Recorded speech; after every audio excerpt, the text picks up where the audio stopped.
নমস্কাৰ, মোৰ নাম শ্ৰী সুজিত দে। মই অষ্টম শ্ৰেণীত পঢ়ো। Namrup railway M E school.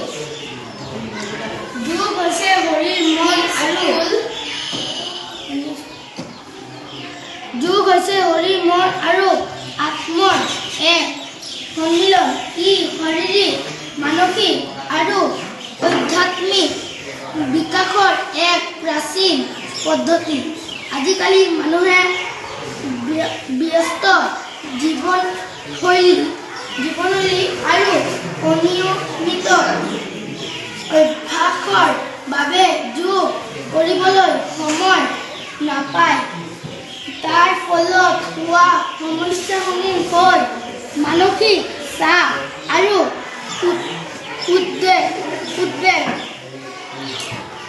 স্থূলতা, টোপনিৰ অভাৱ, পিঠি, গাঁঠি, মাংসপেশীৰ বিষ আৰু অন্যান্য ৰোগ।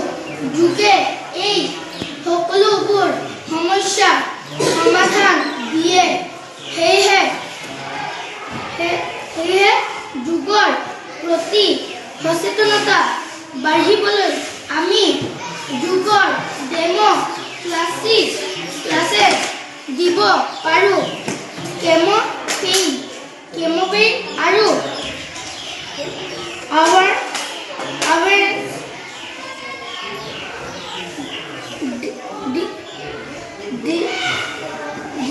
ড্ৰাইভ আৰম্ভ কৰিব পাৰোঁ। য়োগাটো কি বুলি ভাবা তুমি? য়োগা কি? স্বাস্থ্যৰ কাৰণে ভাল আৰু আমাৰ মনটো পৰিষ্কাৰ কৰে। য়োগা আমি সদায় কৰিব পাৰোঁনে? সদায়তো কৰিব পাৰে, ৰাতিপুৱা শুই উঠি কৰিব লাগে, তেতিয়া সুবিধাজনক, লাভজনক ন? বিদ্যালয়ত আমাৰ য়োগা ক্লাছ কৰা হয়নে নহয় বাৰু? হয়, সদায় হয়নে? 2 দিনৰ মূৰে মূৰে, 2 দিনত হয়। কোন বাৰত আছিলে বাৰু? বুধবাৰ আৰু শনিবাৰ। অঁ, কোনোবা টিচাৰে শিকায় নে তোমালোকে নিজেই কৰা নেকি? টিচাৰ আছিলে। কোন আছিলে? মই মিতালী বাইদেৱে ধুনীয়াকৈ শিকাই দিয়ে, হয় নে নহয়? হয়, আমিও কেতিয়াবা কৰি পাইছোঁ বাৰু বাইদেউৰ লগত। বাইদেৱে য়োগাটো ভাল শিকায়।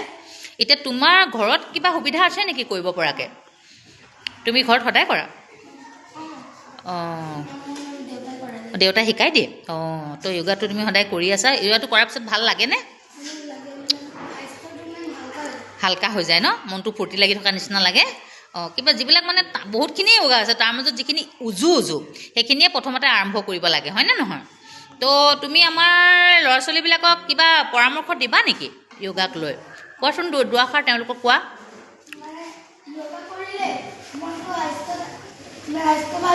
আৰু মনটো ফ্ৰেছ থাকে, সেইকাৰণে য়োগা কৰিব লাগে সদায়। আৰু যদি ঘৰত কোনোবা যদি শিকাই দিব নোৱাৰে, তবে টিভি বা মোবাইলত চাব পাৰিব। আজিকালি টিভি মোবাইলৰ সুবিধাও আছে, হয়নে নহয়? মনৰ স্বাস্থ্য ভালকৈ ৰখাটো, নিজৰ স্বাস্থ্য ভালকৈ ৰখাটো নিজৰ কথা। সেইটো নিজে আমি চেষ্টা কৰিলেই বহুতখিনি লাভ কৰিব পাৰোঁ। ডাক্তৰ ঘৰলৈ নোযোৱাকৈ আমি এনেকুৱা ধৰণৰ য়োগা কৰি বা এনেকুৱা কিবা কিবি কৰি আমি ভাল কৰি থ'ব পাৰোঁ, হয়নে নহয়? য়োগা কৰিবলৈ বহুত কষ্ট হয় নেকি? বহুত বেছি নহয়, হয় নাই? অঁ, অকণমান চেষ্টা কৰিলে মানে পৰা যায়। পদ্মাসনটো কষ্ট? অঁ, 2 দিনমান কৰিলে নালাগে চাগে কষ্ট? অঁ, অলপমান গাটো ভাল লাগি যায় ন? তো কি বেমাৰ ভাল হয় বুলি ভাবা এনেকুৱাবিলাক কৰিলে মানে?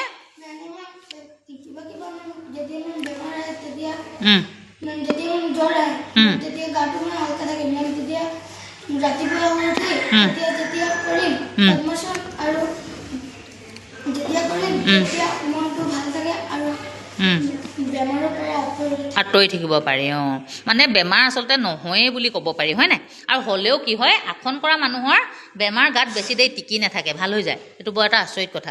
গতিকে ষ্টুডেণ্টবিলাকক তুমি ৰিকুৱেষ্ট কৰিছা যাতে তেওঁলোকেও আসনটো ঘৰত কৰে। স্কুলত সদায় কৰাটো সম্ভৱ নহয়। গতিকে তোমালোকে ঘৰতে যিমানটো জানা সিমানটো ডেইলি প্ৰেক্টিছ কৰি থাকিলেই হ'ব।